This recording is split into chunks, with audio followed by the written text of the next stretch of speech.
ನಮಸ್ಕಾರ. ನಾನು ಇವತ್ತು ಚಳಿಗಾಲದಲ್ಲಿ ನೆಗಡಿ ಮತ್ತು ಕಫ ಶೀತ ಎಲ್ಲ ಆದರೆ ಅದಕ್ಕೆ ಕಷಾಯ ಹೇಗೆ ಮಾಡ್ಕೊಳ್ಳೋದು ಅಂತ ತೋರಿಸ್ತೀನಿ.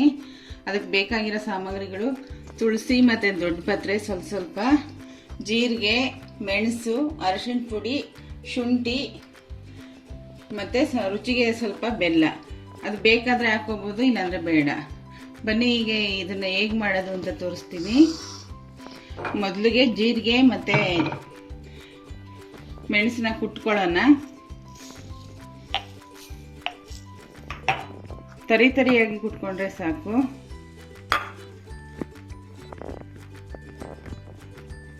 ಇದು ಒಂದು ಲೋಟಕ್ಕೆ ಒಂದೊಂದು ಸ್ಪೂನ್ ಜೀರಿಗೆ, ಒಂದು ಸ್ಪೂನ್ ಮೆಣಸು ಹಾಕಿದ್ರೆ ಸಾಕು.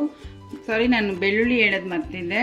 ಅದು ಒಂದು 3-4 ಎಸ್ಲು ಹಾಕಬೇಕು. ಮೊದಲು ಜೀರಿಗೆ ಮೆಣಸನ್ನ ಕುಟ್ಕೊಂಡು ತರಿಯಾಗಿ ಪುಡಿ ಮಾಡಿಕೊಂಡು ಆಮೇಲೆ ಬೆಳ್ಳುಳ್ಳಿ ಜಜ್ಕೊಳ್ಳೋಣ.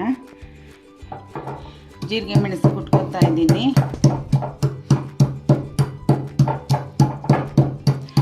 ತರಿ ಆದರೆ ಸಾಕು.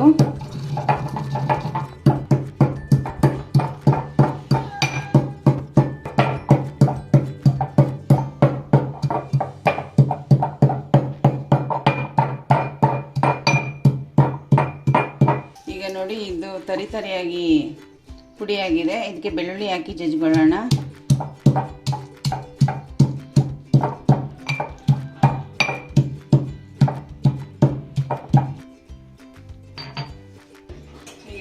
ಸ್ಟವ್ ಹಚ್ತಾ ಇದ್ದೀನಿ.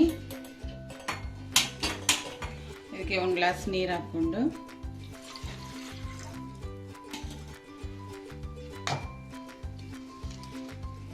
ದೊಡ್ಡ ಪತ್ರೆ ಮತ್ತು ತುಳಸಿ ಹಾಕೋತಾ ಇದ್ದೀನಿ. ಇದು ಚೆನ್ನಾಗಿ ಕುದಿಬೇಕು. 1 ಗ್ಲಾಸ್ ನೀರು ಅರ್ಧ ಗ್ಲಾಸ್ ಆಗಬೇಕು. ಹಾಗೆ ನಾನು ಕುಟ್ಟಿರೋಂಥ ಪುಡಿ ಹಾಕ್ತಾ ಇದ್ದೀನಿ. ಇದನ್ನು ಬೇಕಾದ್ರೆ ಮಿಕ್ಸಿಲೂ ಪುಡಿ ಮಾಡ್ಕೋಬೋದು.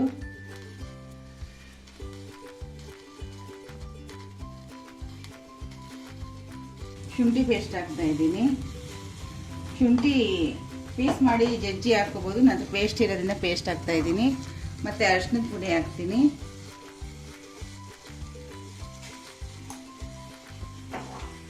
ಈಗ ಇದು 1 ಲೋಟ ಇರೋದು ಕುದಿಸಿ ಅರ್ಧ ಲೋಟ ಆಗಬೇಕು. ಇದು ಅದರಲ್ಲಿರೋ ರಸ ಎಲ್ಲ ಹೀರ್ಕೋಬೇಕು.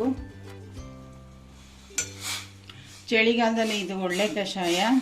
ಮಕ್ಳುಗಳಿಗೆ ಬೆಳಿಗ್ಗೆ ನಿತ್ಯ ಕುಡಿಸಿದ್ರೆ, ಆಚೆ ಹೋಗಿ ಆಟ ಆಡಿದ್ರೆ ಅವ್ರಿಗೆ ಕೋಲ್ಡ್ ಎಲ್ಲ ಆಗುತ್ತೆ, ಅದೆಲ್ಲ ಕಂಟ್ರೋಲ್ ಆಗುತ್ತೆ.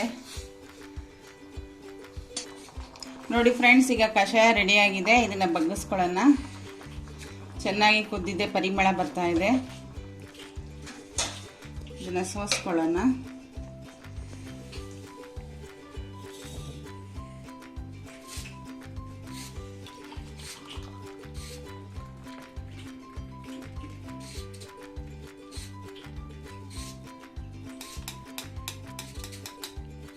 ನೋಡಿ, ಚಳಿಗಾಲದಲ್ಲಿ ಕುಡಿಯೋ ಕಷಾಯ ರೆಡಿ ಆಯಿತು.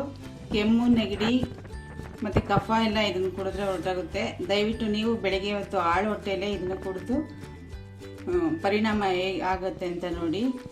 ಇದನ್ನು ದಯವಿಟ್ಟು ಎಲ್ಲರೂ ನೋಡಿ, ಲೈಕ್ ಮಾಡಿ ಮತ್ತು ಸಬ್ಸ್ಕ್ರೈಬ್ ಮಾಡಿ. Bye bye. Thank you.